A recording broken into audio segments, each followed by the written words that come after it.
It's so easy to throw up your hands in despair when TV is going through a phase you don't like, that you can forget that the basics never go away. We will always cock up. We will never get our house in order.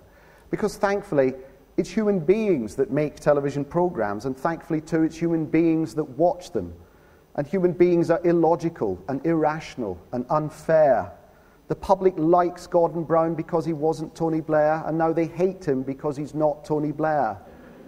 They love the repeats of Dad's Army, but think there are too many repeats of Dad's Army.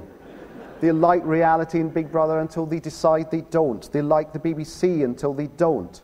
In the end, it doesn't matter. Trying to predict the curious Brownian motion of public taste and opinion is as pointless as trying to dissect a puddle. If we feel it's our job to react to every shift in public whim, then we'll lose sight of the fact that they, the public, place an enormous expectation on us to prove them wrong, to surprise them, to make programs. Often, in the rush to dissect our audience's thoughts, we forget who our audience are. Underneath all the shifting uncertainties of the masses, there are ones and twos and threes watching us.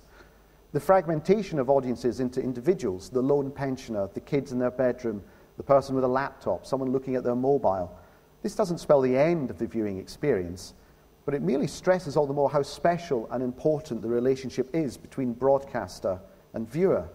The viewer is more isolated, and so the attention he or she gives us, the bond of communication and contact that's established, is actually much more our unique, special responsibility. And the fact is that in television, the perennials rather than the trends are what challenge us the most and which keep us watching.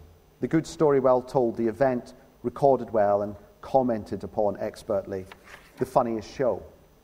Everything else, who they're for, how they've to look, what sort of music should be at the start, or into what mind-bogglingly tiny lozenge the credits are to be crushed at the end, all these are just trends. Like Bill Oddie, they come and go with the seasons.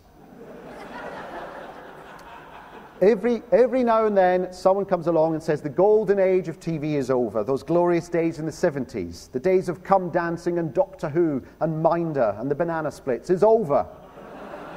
And we will not see their likes again, and then we see their likes again.